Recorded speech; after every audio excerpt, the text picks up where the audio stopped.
As eleições da APEUESP para a renovação da diretoria estadual e dos conselhos estadual e regionais de representantes atraiu milhares de professores de todas as regiões do estado.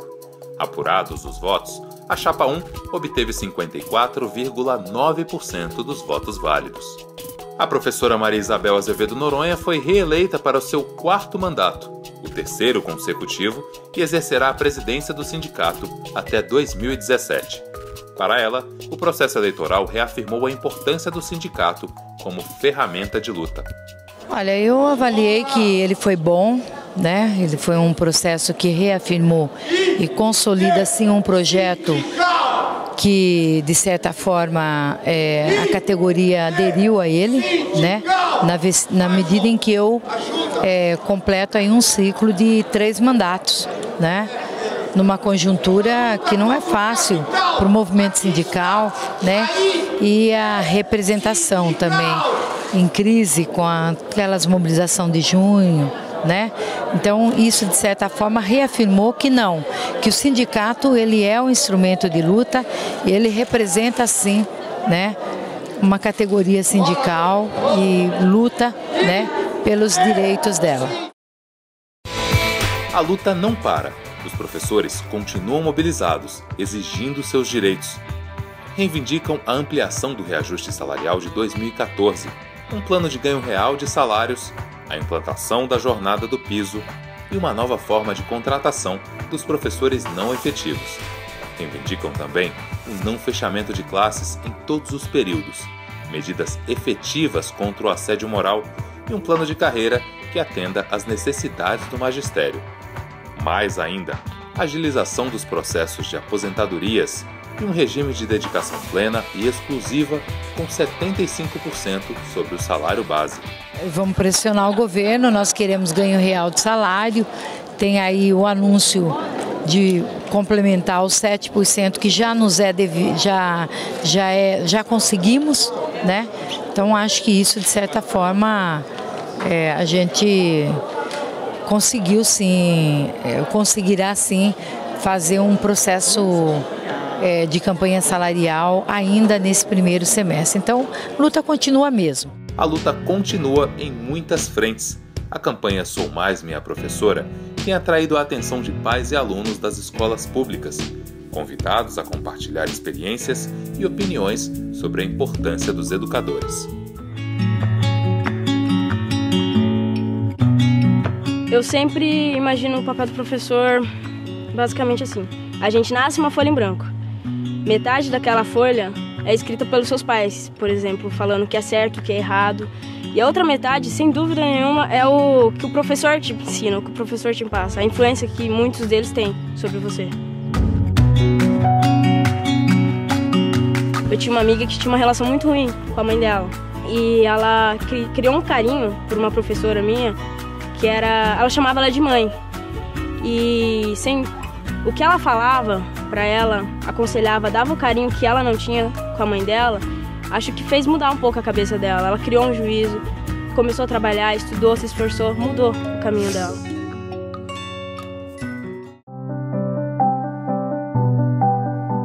A formação do aluno passa totalmente pela escola. Para mim, só se muda nosso país como é, com uma boa educação. E a escola é que faz esse papel.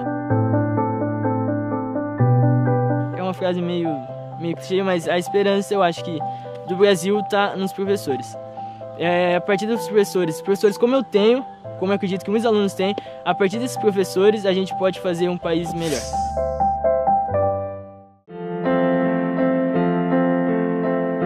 Para incentivar as crianças a sair da rua, educar mais, ter boa formação, respeitar os professores, as pessoas, entendeu?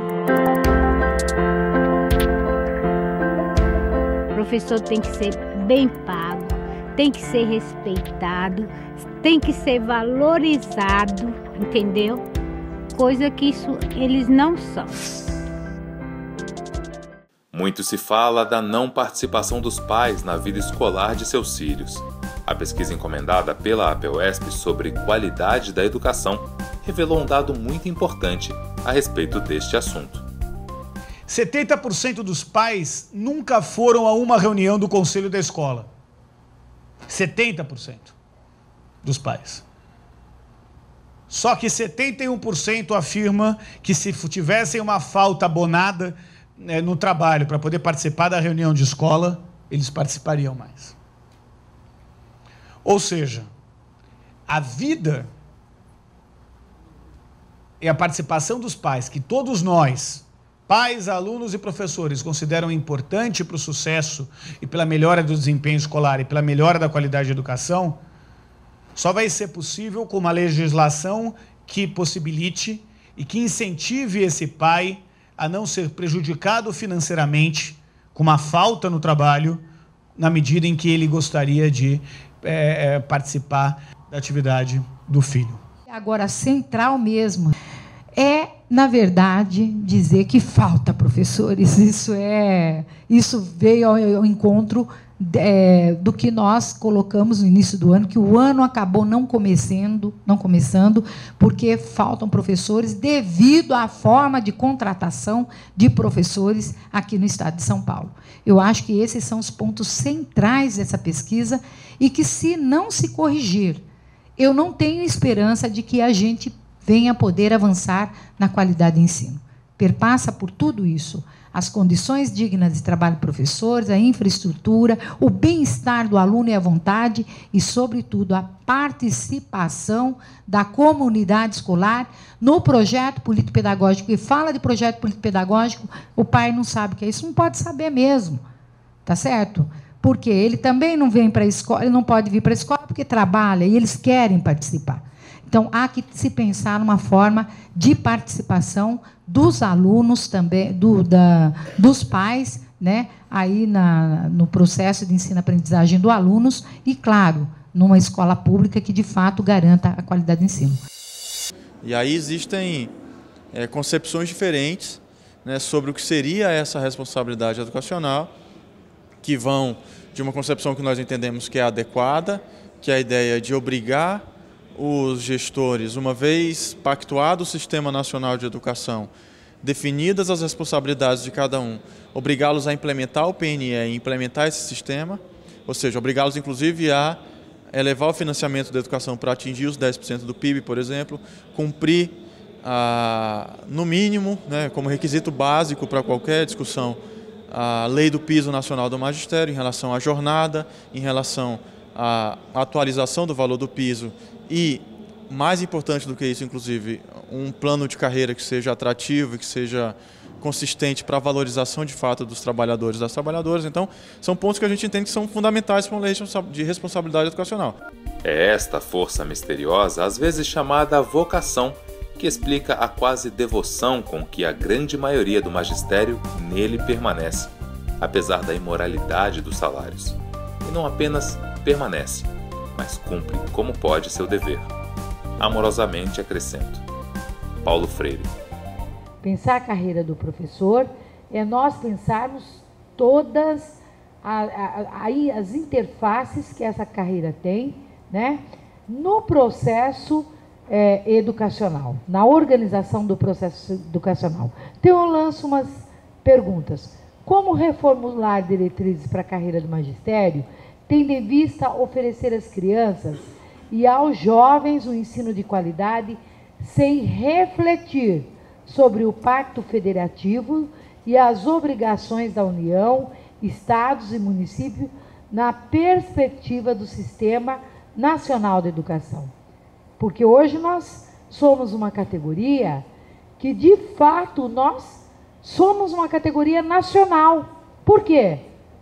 Nós temos, bem ou mal, um piso salarial, profissional, nacional. Precisa ser mais valorizado, mas nós temos. E a carreira, ela tem que ser o grande instrumento para que a gente tenha um piso mais representativo para a nossa atividade educacional.